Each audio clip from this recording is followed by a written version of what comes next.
Hola amigos, bueno pues hoy tenemos aquí con nosotros a José Manuel que es maestro de Reiki, nutricionista e ingeniero agrícola. José Manuel, ¿qué tal estás? Bueno, pues encantado de venir a verte, encantado de hablar contigo y vamos a ver si hoy hablamos un poquito de nutrición y hablamos un poquito de cómo mejorar nuestra vida. Sí, porque hoy vamos a hablar de cómo ser vegano y además ser saludable. Pero antes de nada quiero dejar un poco claro la diferencia entre ser vegano y ser vegetariano. ¿Cuál es la diferencia, José Manuel? Bueno, mira, vamos a ver. El humano por evolución es un ser omnívoro. Luego, si acaso, lo hablamos un poquito mejor. Omnívoro quiere decir que no solo podemos, sino debemos comer de todo, ¿vale? Luego, las tendencias pueden llevarnos a diferentes procesos de alimentación. Entre ellos está, por ejemplo, el vegetarianismo, que fue más o menos el primero que salió, en el cual, pues por un tema filosófico, por un tema de entendimiento de la vida, incluso por un tema de ideales espirituales, budistas, procedentes de la India, se tendió a ir a un vegetarianismo que es eliminar lo que son los alimentos cárnicos, la carne, el pescado, la carne, el pescado, etcétera. Y entonces nos quedábamos con los derivados. Entonces la gente vegetariana pues suele comer huevos, suele comer leche, lácteos, etcétera. Más adelante salió la idea del veganismo. El veganismo es que una persona no puede comer absolutamente nada que provenga de los animales. Todo se empezó a generar un poquito por las explotaciones animales, las macrogranjas, etcétera, en la cual pues diferentes documentales, diferentes idealistas hablaban de que estas macrogranjas producían mucho daño a los animales, producían muchísima contaminación al medio ambiente, procesos o subproductos de contaminación como el metano, como el CO2 en estas explotaciones, también purines, etcétera. Y entonces, pues, la gente lo que buscaba era, no queremos que los animales sufran, no queremos tal, entonces la manera de que no sufran estos animales y no haya macrogranjas, ¿qué es? Pues dejamos de alimentarnos o dejamos de utilizar sus productos. ¿Realmente es así? Bueno, pues los estudios no son claros. Hay estudios que dicen que esto es, pues, tener estas granjas es muy perjudicial tanto a nivel de sufrimiento animal como a nivel de contaminación. Otros dicen que realmente no. Bueno, no nos vamos a meter en eso, nos vamos a meter en la alimentación. Y entonces surgió el veganismo. Entonces, una persona vegana es aquella persona que no consume ningún alimento de origen animal, ni directo, ni, digamos, indirecto, como pueda ser la leche o como pueden ser los huevos. Bueno, entendemos que la carne o los productos derivados de la carne nos aportan ciertos nutrientes que son necesarios, como por ejemplo las proteínas, ¿no? ¿Cómo una persona que es vegana puede acceder a las proteínas? Pues realmente bastante mal. A ver, vamos a ser sinceros. Alimentarse correctamente con un sistema de alimentación vegano es muy difícil. O sea, la alimentación correcta es muy difícil. Y una persona que quiera ser vegana se puede ser vegano, no hay ningún problema, pero tiene que estudiar, tiene que ser un estudioso de la alimentación vegana, porque si no, es imposible que pueda tener una alimentación correcta. No solamente los alimentos de origen vegetal tienen muchísima menos proteína. Hablando de proteína, hablaremos después, si acaso, de la vitamina B12, de las vitaminas del grupo B, etcétera, sino que no solamente hablaremos de eso, sino que a nivel de proteína es muy complicado conseguir las proteínas o las cantidades proteicas o los aminoácidos suficientes para que nuestra vida sea correcta siendo vegano.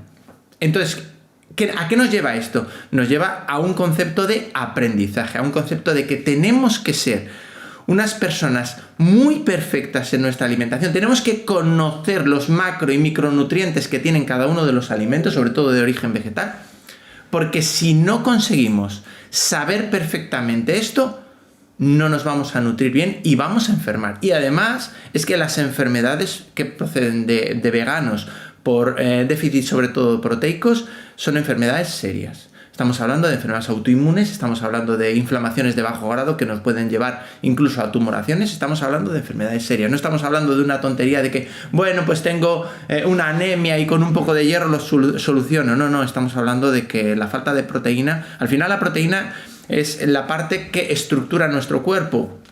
Si tú tienes células, es gracias. Todo lo que tú ves en tu cuerpo, a excepción del hueso, es proteína. Con lo cual, si por ejemplo una persona que pasa de 40 años empieza a perder muchas células porque nuestras células se mueren, si no tienes proteínas no vas a poder sustituir esas células muertas. Pero es que si no tienes proteínas no vas a poder generar neurotransmisores, serotonina, dopamina, etcétera, etcétera.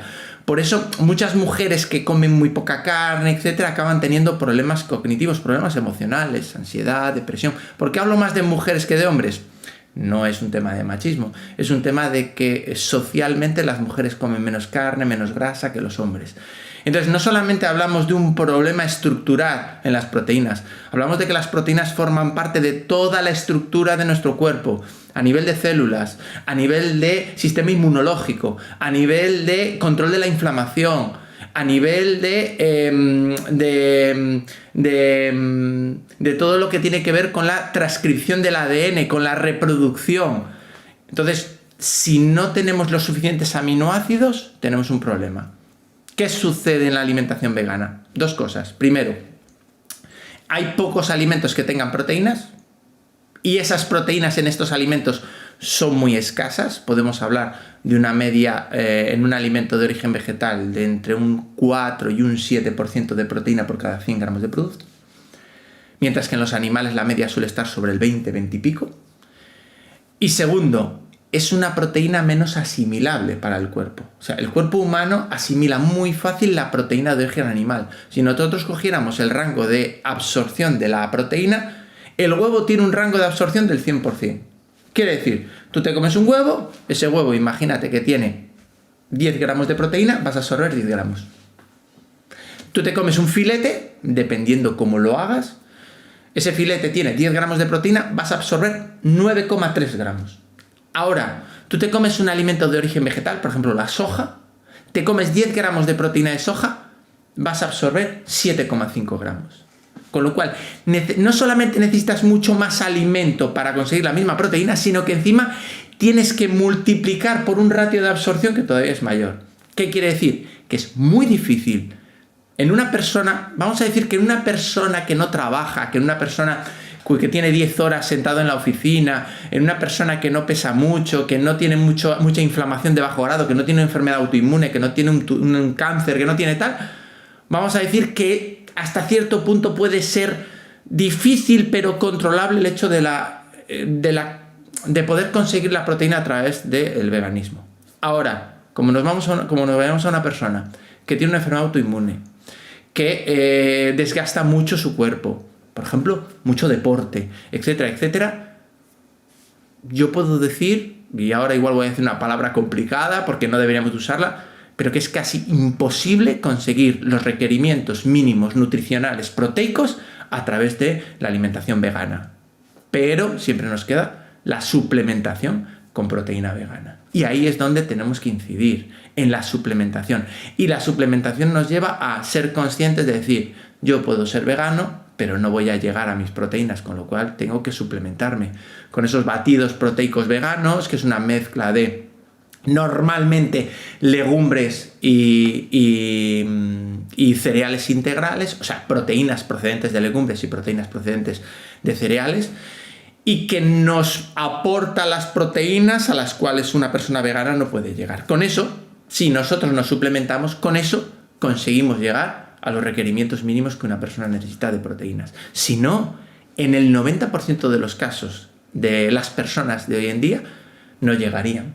Yo, por ejemplo, llevo 3 ciclistas veganos y la cantidad de suplementación que tienen que llevar es brutal. El rendimiento con respecto a un ciclista omnívoro es el mismo, pero si ellos no se suplementaran, sería imposible conseguir llegar a ese rendimiento. ¿Por qué? Porque tendrían que estar como una vaca, rumiando, comiendo todo el día, comiendo y comiendo y comiendo, porque si no, no llegaría a esos requerimientos proteicos. Bueno, entonces entendemos que sí que puede ser vegano con esos complementos, esos suplementos que podrían tomar. ¿Esos suplementos tienen que ser siempre a base de algo hecho en laboratorio, algo hecho aparte, o pueden ser de una forma natural tomando, no sé, tofu o alguna cosita que sea más natural? A ver, la pregunta es muy buena. Vamos a ver. Es cierto que nosotros podemos ser veganos sin ningún tipo de problema, ¿vale? ¿Qué va a marcar que nosotros tengamos que suplementarnos con productos hechos en una industria? ¿Vale? Que tampoco es un problema, porque no estamos hablando de productos con un procesado excesivamente grande. Al final simplemente es extraer la proteína, no es generar un cambio drástico en la estructura del alimento que nos lleve, por ejemplo, a que no podamos digerirlo bien. Es más peligroso que esos alimentos, por ejemplo, sean genéticamente modificados. Por ejemplo, si yo voy a coger de esa proteína, para hacer una proteína vegana, voy a coger un cereal integral, por ejemplo un trigo que esté genéticamente modificado, pues entonces sí que la absorción de nuestro cuerpo va a ser peor y no va a ser bueno. Pero normalmente lo único que se hace es extracción proteica, con lo cual ese tipo de suplementos no genera ningún problema. La pregunta que me dices es, ¿podemos llegar solamente con alimentación pues a base de lo que tú dices, de soja fermentada tipo tofu o de alimentos más basados en proteína o concentrados de proteína más alimentarios? Va a depender del gasto energético o del gasto proteico que tenga tu cuerpo. Hay personas que no van a poder.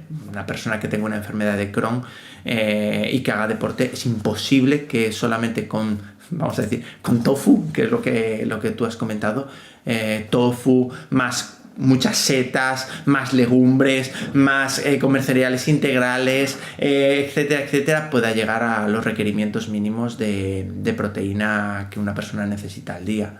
Ahora, lo que hablamos, una persona pues que a lo mejor es dependiente de una tienda o que trabaja en una oficina 9 horas, que a lo mejor va al gimnasio 2 veces a la semana 1 hora, que tampoco se machaca mucho, pues ese tipo de personas a lo mejor solo con la alimentación podría llegar sin problema. Pero volvemos a lo mismo, tiene que aprender muy bien qué alimentos tienen proteínas, cómo mezclarlos, porque uno de los problemas que tiene las proteínas de origen vegetal es que los alimentos proteicos vegetales no tienen todos los aminoácidos. Entonces hay que mezclar. ¿Qué quiere decir? Yo cojo un huevo y un huevo es el único alimento que existe en el mundo que tiene todo lo que una persona, todo lo que un humano necesita para poder vivir. Todo. Excepto vitamina C. Lo tiene todo. Vale. Las proteínas de origen animal tienen todos los aminoácidos que existen en el aminograma, los 21 que necesitamos, todos. Las proteínas de origen vegetal, no. O sea, los cereales van a tener 12. Las legumbres van a tener 9. Las setas van a tener 14. Con lo cual, si nosotros nos alimentamos solo de soja, vamos a tener déficit de aminoácidos. Con lo cual siempre tiene que haber una mezcla de vegetales. Ahí es donde está una de las claves para que no haya déficit. Es la mezcla de los vegetales. Si hay mezcla de vegetales y sabemos cómo mezclarlo, bien. Por eso es importante estudiar. Una persona que sea vegana tiene que ser estudioso.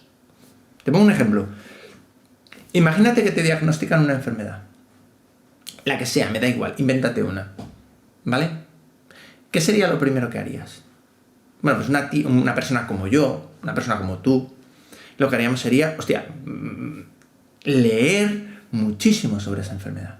Investigar alimentación para esa enfermedad, cómo se cura, cómo se mejora, cómo se trata de manera química, de manera natural, de manera cuántica, cómo trabajar con Reiki para trabajar esa enfermedad, cómo trabajar con meditación. O sea, nos empaparíamos de la información que hubiese, y más hoy que tenemos internet, con toda la información y desinformación que hay en internet.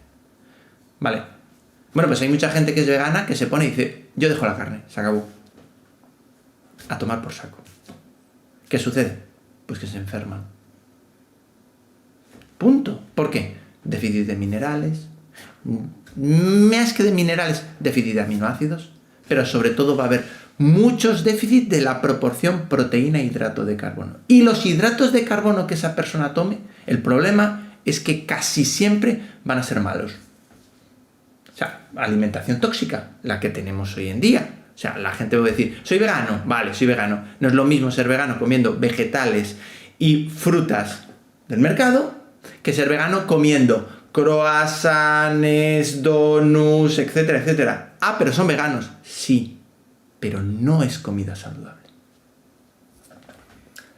Bueno, ¿podrías decirnos algunos tips concretos para una persona que sea vegana y quiera tener una salud óptima? Algo que sea más concreto, que no tenga que investigar tanto ni leer tanto. Bueno, a ver, aquí voy a tirar un poquito por mí. Yo sí que, si queréis ser un vegano estricto, si queréis ser veganos y no queréis investigar, lo primero que os recomendaría es que buscaseis un buen profesional, un especialista en veganismo para que os guíe, ¿vale? A partir de ahí, pues unos tips rápidos. Vamos a ver, no vamos a ponernos aquí locos a explicaros un poquito todo. Primero, vitamina B12. No existe la vitamina B12 en el reino vegetal. Bueno, sí, pero no. Se puede conseguir. Con lo cual, lo primero que tienen que hacer todas las personas que sean veganos, e incluso los vegetarianos muy estrictos, es suplementación con B12. Y aquí no hay tutía. Hay que suplementarse con B12. Mi recomendación es que se suplementaran también con un B-complex, o sea, con un complejo multivitamínico del grupo B. Es cierto que el resto de las B se pueden sacar, pero no se absorben bien, con lo cual, si tú quieres ser vegano, en vez de irte y comprarte una B12, o sea, cómprate una B-complex. ¿Qué es lo que pasa con la B-complex? Que cuando tú te compras una B12 o una B-complex, si es de origen vegano, es mucho más caro. Bueno, como los que tenemos problemas de gluten, que si queremos comer algo sin gluten, pero algo específico sin gluten, por ejemplo, pan sin gluten va a ser terroríficamente más caro que un pan normal. Ahora os recomiendo que si tenéis problemas de gluten, no comáis ni pan, ni galletas, ni nada sin gluten. O lo hacéis keto, o simplemente no lo toméis, que no lo necesitamos. Bueno, un paréntesis. Vamos a ver, seguimos. Tips.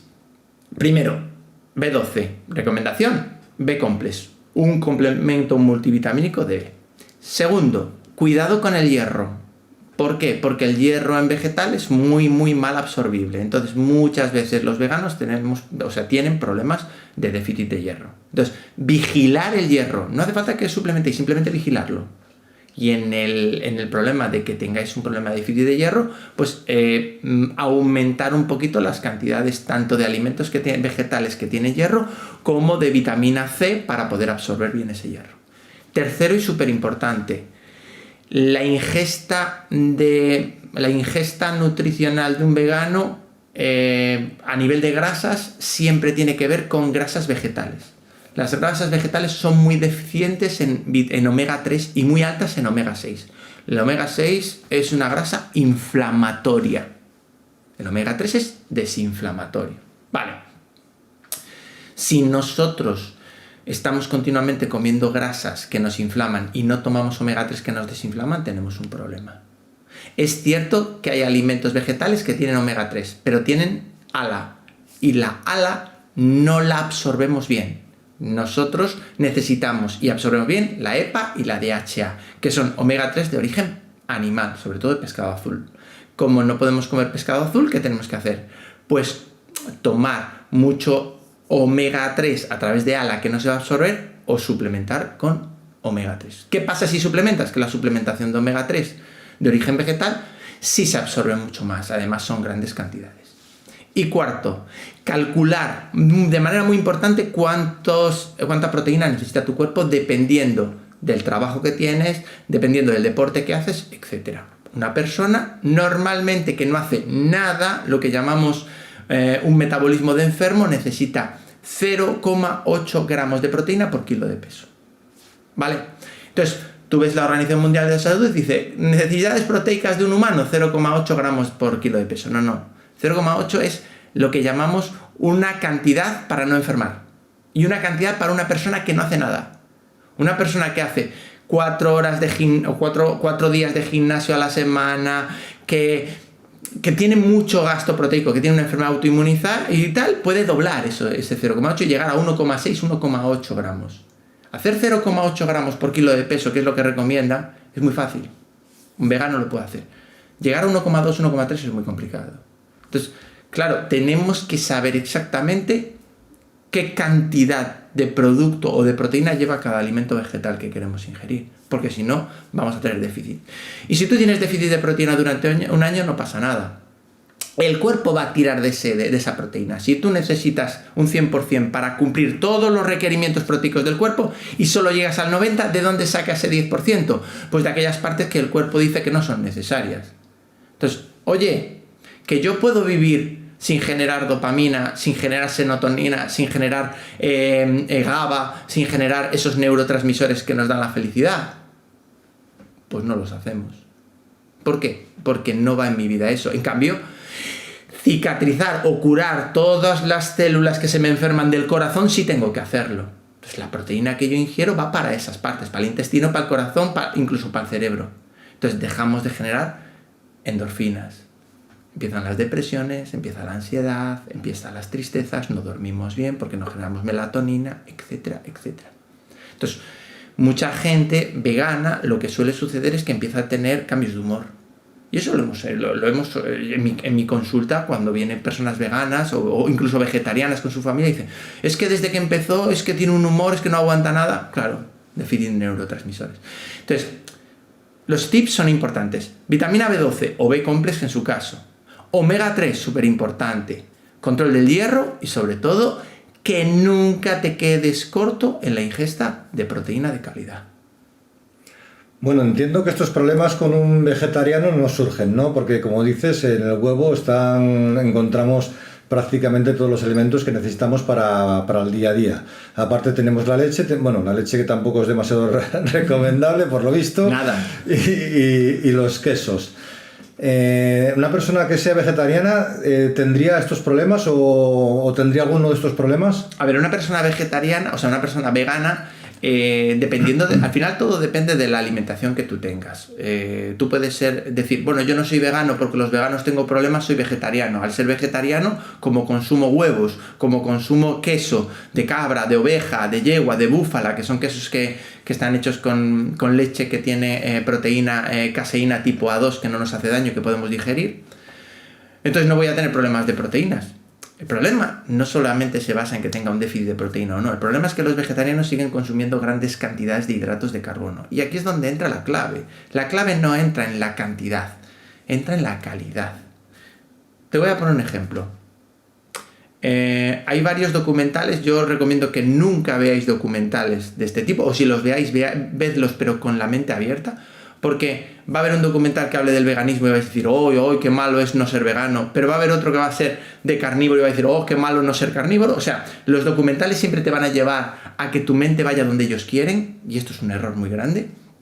Entonces, pero sí que es cierto que hay muchos estudios que nos hablan de que el problema es la alimentación que nosotros llevamos. Ejemplo, imagínate una persona que come fatal. Terrible, es omnívora, pero está siempre con comida rápida, con cuarta generación, yendo a los diferentes restaurantes estos de comidas de fast food, etc. Vale, y de repente dice, bueno, me voy a hacer vegano.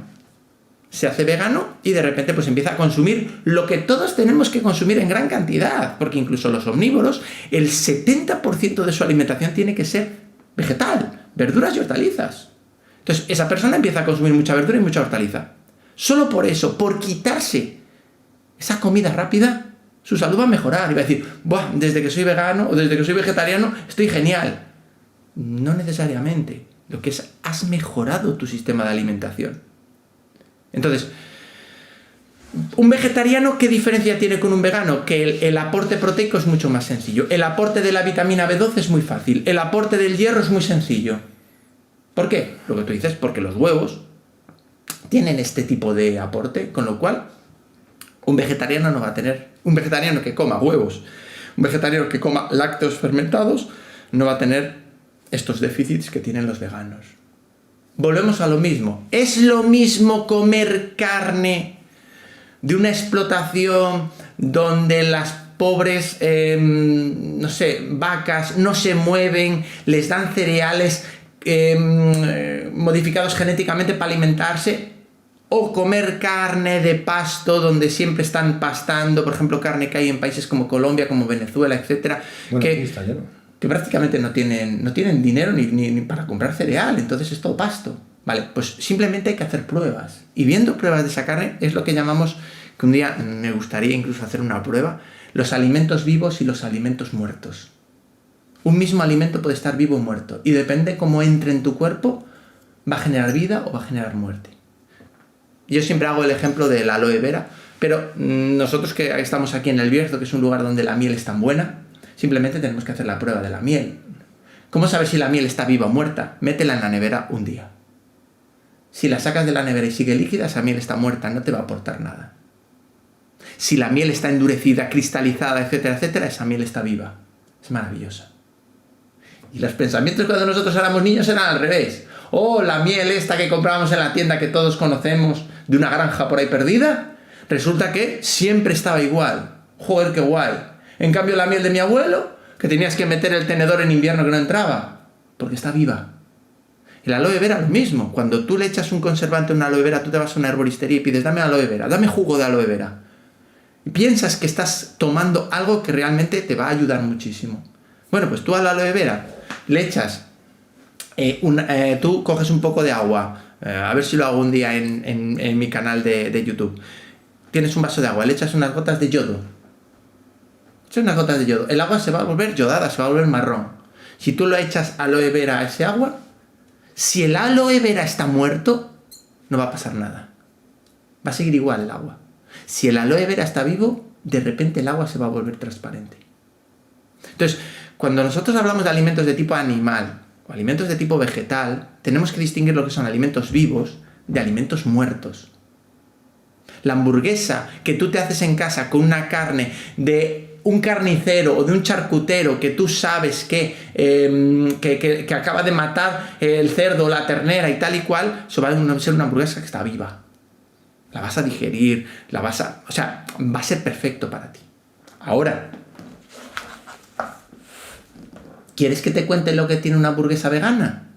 Porque igual te acojonas. Entonces, tenemos una hamburguesa vegana que tiene proteína de soja. Vale, la proteína de soja está bien, pero es una única fuente de proteína, con lo cual solo tiene unos aminoácidos, nos faltan más aminoácidos. Seguimos. Aceite de colza. Omega 6, inflamatorio. Como encima somos veganos, no tenemos omega 3 para contrarrestar esa inflamación. Aceite de coco refinado. El aceite de coco es una de las grasas mejores del mundo. Cuando son refinadas, la hemos fastidiado. ¿Por qué? Porque lo bueno que tiene el aceite de coco son los ácidos grasos de cadena media. Esos son el ácido cáprico, el ácido caprílico y el ácido láurico, que son muy inestables y en el momento que tú refinas, desaparecen. Con lo cual se convierte en una grasa saturada de cadena larga, tipo palmítico. La hemos fastidiado. Seguimos. Voy por orden de cantidad. Maltodestrina. ¿Qué es la maltodestrina? Pues es un azúcar del maíz. Maíz transgénico, por supuesto. Aceite de girasol. Veneno. Inflamación. Goma arábiga. Bueno, no me importa. Sal. Tampoco me importa. Ácido succínico, ácido acético y ácido ascórbico. Acidificamos la carne. ¿Para qué? Para que sepa este sabor ácido que te da gusto por comer. ¿Qué pasa con los alimentos ácidos? Nos remontaríamos al doctor Otto Warburg, que dice que un cuerpo se enferma cuando está ácido. A meterle ácidos al cuerpo, a enfermarnos. Seguimos. Almidón. Otro hidrato de carbono de cadena larga. Seguimos metiendo hidratos de carbono. Seguimos metiendo azúcares. Seguimos metiendo componentes que nos suban los niveles de insulina. Más. Celulosa. Nos lo meten como fibra. Hay un documental que vi yo una vez y realmente no me gustó. O sea, hay cosas que no me gustaban, que decían que cómo puede ser que un orangután o un gorila, con la fuerza que tiene y solo come y es vegano, y nos dicen que es que para tener fuerza, para tener energía, para tener vitalidad hay que ser carnívoro como el tigre, como el león. Y yo digo, sí, pero es que el orangután tiene unas enzimas que digieren la celulosa y nosotros no. Entonces ellos pueden sacar energía de la celulosa igual que el oso panda y nosotros no. Entonces, tenemos que entender también cómo es nuestro cuerpo. Somos omnívoros. Nuestro intestino no es ni de vegetariano, o sea, ni de herbívoro, ni de carnívoro. Estamos en el medio. Necesitamos las dos cosas. ¿Vale? Pero bueno, te vuelvo a decir, podemos conseguir esa proteína de origen vegetal siempre y cuando lo hagamos bien. Zumo de remolacha, aparte de ser azúcar, ¿qué nos da? Nos da ese color rojo que haga que la hamburguesa de tofu vegana parezca que es de carne de verdad. Y encima cuando la echamos a freír, pues se pone ennegrecida el zumo de remolacha, que parece que realmente es una hamburguesa de verdad. O sea, ¿creéis que una hamburguesa vegana es saludable? La respuesta es no. Si tú quieres ser vegano, es como si quieres comer sin gluten, tienes que comer sin gluten. No sustituir las cosas que tienen gluten por alimentos sin gluten. Si tú quieres ser vegano, tienes que tener una alimentación vegana. No sustituir las cosas cárnicas por alimentos veganos. Eso es un error. Porque la vas a fastidiar, porque te vas a estar metiendo en unos alimentos procesados. No sé si te he contestado a la pregunta, igual me he ido por las ramas. Sí, te has ido por las ramas, pero bueno, ha estado interesante lo de la hamburguesa vegana, ya no la pido más. A ver, comer algo... todos los días podemos comer alguna cosa un poquitín malilla, es lo que se llama pues la comida trampa. No pasa nada. Nuestro cuerpo tiene capacidad para limpiar. El problema es cuando tú, con tu alimentación, haces que todos los días estés comiendo este tipo de alimentos. Bueno, te quería preguntar una cosina, sobre todo para las personas que son vegetarianas. Siempre se nos ha dicho que huevos podemos comer un par de ellos a la semana porque si no se nos sube el colesterol, el ácido úrico, nos peta el corazón y la de Dios. Sí. Entonces, yo te quería preguntar, ¿cuántos huevos podemos comer? Yo como entre 2 y 4 al día. ¿Y no te ha dado ningún infarto? No, mi analítica es perfecta. Es cierto que hago bastante deporte y es cierto que tengo 45 años, no tengo 70. Pero todo lo que hablan del huevo no es una verdad exacta. Os lo voy a explicar rápido, porque si no esto se nos hace larguísimo. En los años 80 se hizo una prueba en el cual se cogieron a unos universitarios y a unos se les empezó a alimentar de una manera, vamos a poner, abrimos comillas, saludable, cerramos comillas, y a otros se les dio a comer huevos. ¿Vale? Hicieron analíticas antes, hicieron analíticas después. Bien, entonces se hizo esta prueba y resulta que los alumnos de la universidad que habían comido más huevos, esta prueba no es una prueba científica, no hay doble ciego, no hay nada, simplemente pues coges a 20 chavales por un lado, 20 chavales por el otro, les das la dieta a los 20 chavales por un lado y por otro. Durante ese mes no sabes lo que no sabes si los chavales se van a tomar cubatas, si se van de fiesta, no tienes ni idea, lo haces. Y resulta que sí que es cierto que significativamente el grupo de alumnos que habían comido huevo tenían un 10% más de colesterol que el grupo de alumnos que no habían comido huevo. Entonces, automáticamente, ¿qué se hizo? Se sacó un estudio a una revista médica diciendo que el huevo subía el colesterol. Un 10% significa que si Arión tiene de colesterol 180, un 10% es 18. Con lo cual yo tendría 198. Con lo cual... Y si Arión tiene de colesterol 250, yo tendría 275. ¿Un 10% significativo? Bueno, pues dependiendo de las personas puede ser significativo. Vale, entonces aquí empezó ya todo el proceso de el colesterol. ¿Por qué? Porque solo se medía el colesterol total. No se medía nada más. Vale, entonces de repente en el 2008, 2010 se volvió a repetir este experimento, pero mucho mejor. En Alemania. Entonces se cogieron a unas personas, se les dieron una alimentación normal y a otras personas se les dieron de comer huevos durante un mes, solo huevos. Comían, creo que, no solo huevos, pero comían, no sé si 4 o 6 huevos al día. Bueno, pues cuando terminaron la prueba, se hicieron una analítica y efectivamente el colesterol total de las personas subía aproximadamente un 10%. Pero, y aquí es donde está el pero y la clave, el colesterol bueno HDL subía un 20% y el colesterol malo LDL bajaba un 8%.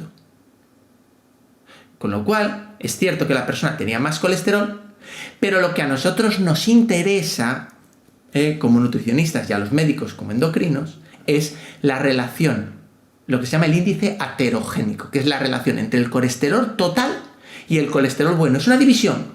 Colesterol total 200, colesterol bueno 5, 200 entre 5, 4. Al subir el colesterol total, pero subir mucho el colesterol bueno, ¿qué sucedía? Que esa relación bajaba. Y esa relación, cuanto más baja esté, mejor. Entonces, se demostró que comer huevos todos los días mejoraba nuestra salud cardiovascular. ¿Qué sucede? Que ya había una industria gigante de la estatina. Entonces, las estatinas están entre los 10 medicamentos más vendidos del mundo. No de España, del mundo.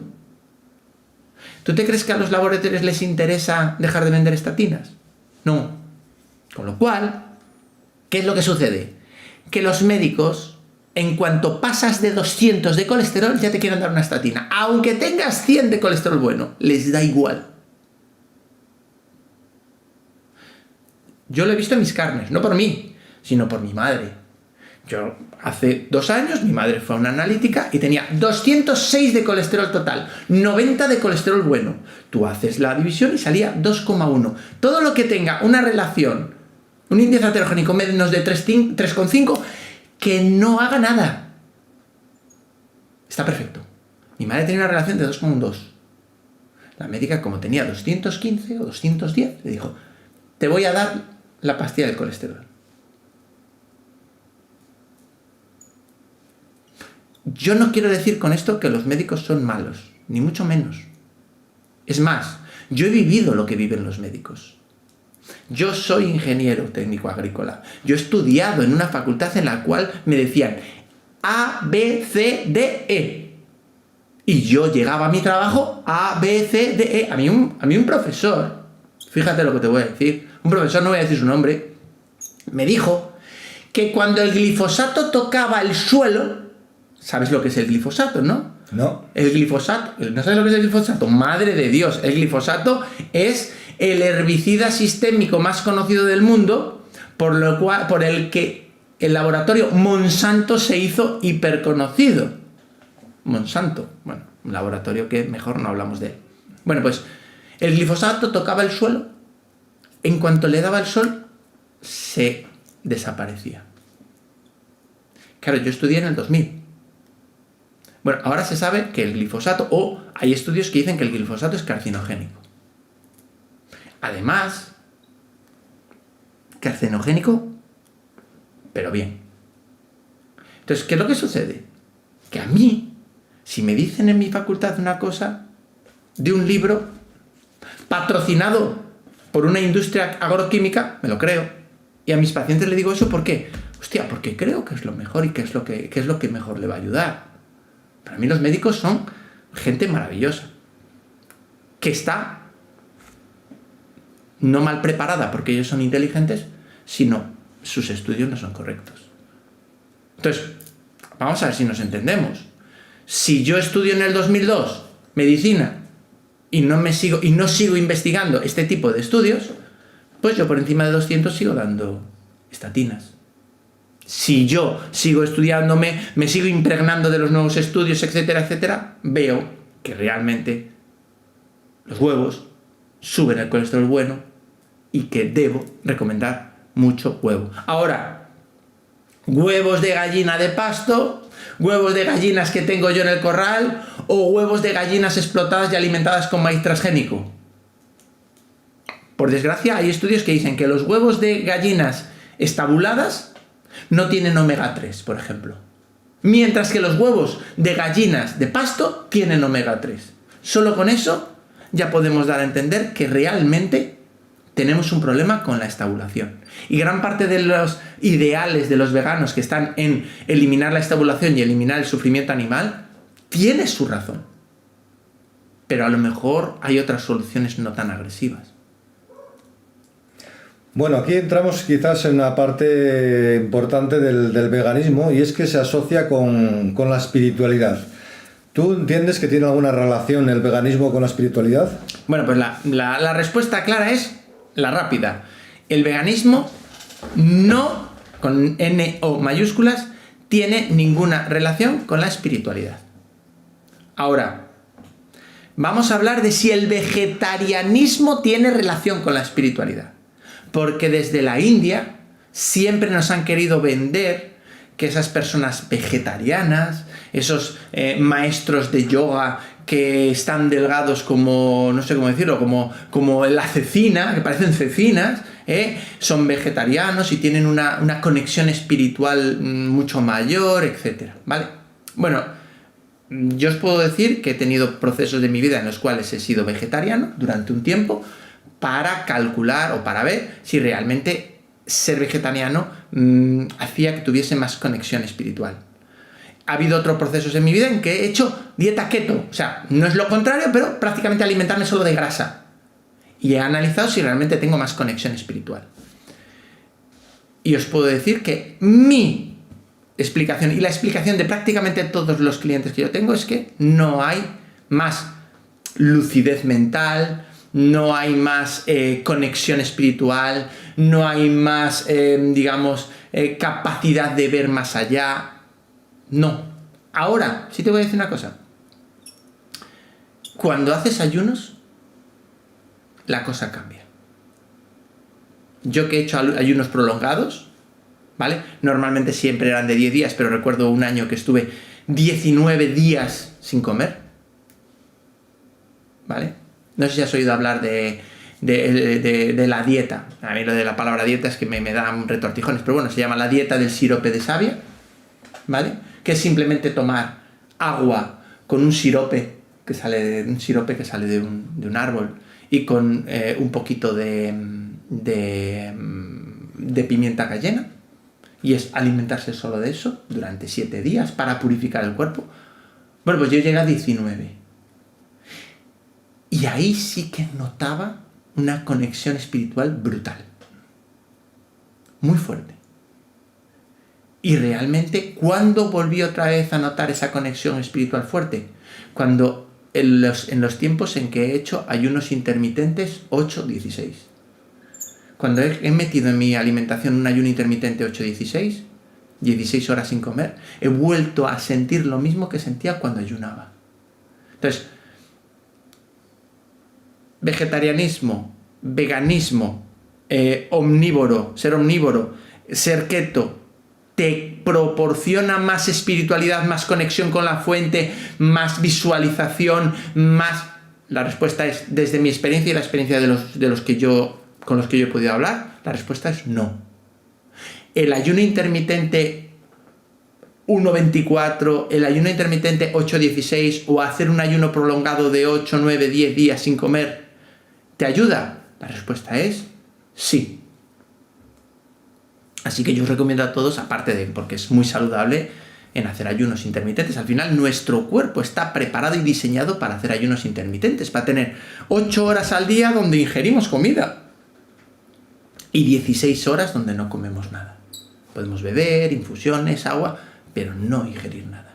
Eso sí que hace que nosotros aumentemos nuestro chi, ya que nuestras digestiones, eso de comer 5 veces, 6 veces al día, eso es una locura.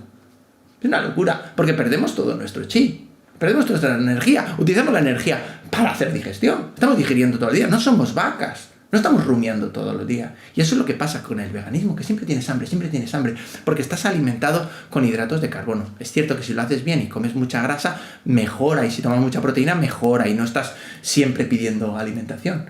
Pero realmente, si tú tienes una alimentación correcta y utilizas una ventana de alimentación, ayuno intermitente 8-16, tu aumento espiritual, tu aumento de conexión con la fuente, con la tierra, en tu caso, por ejemplo, tu aumento de ser capaz de ver o de canalizar o de organizar o de ver líneas de tiempo en el futuro, mejora muchísimo, pero de una manera brutal.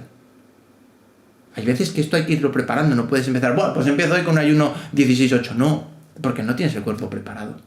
Pero empezar con un ayuno 12-12, después seguir con un 14-10 y así sucesivamente hasta llegar a un 16-8. No es tan difícil. O sea, tú te levantas y en vez de levantar, alargas el desayuno todo lo que puedas. Venga, desayuno a las 11 o a las 10. O sea, sabes que si quieres tienes desde las 10 hasta las 18. Bueno, pues tienes que cenar a las 6 de la tarde.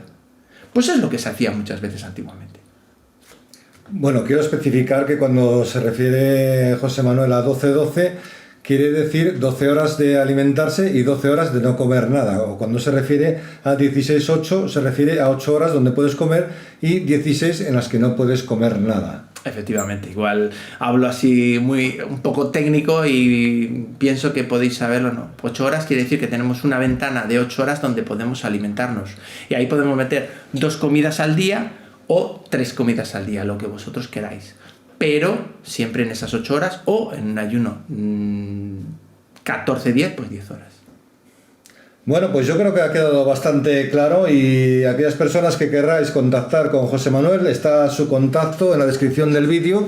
Así que, bueno, espero que os guste también el formato podcast que estamos haciendo últimamente. Y muchas gracias, José Manuel, por atender a la llamada de este programa. Muchas gracias a vosotros. La verdad es que ya llevamos un tiempo y por temas de agenda me ha sido difícil, pero tenía muchísimas ganas. Pues sí, 5 años concretamente. 5 años exactamente queriendo hacer un podcast. Bueno, pues muchas gracias. Muchas gracias.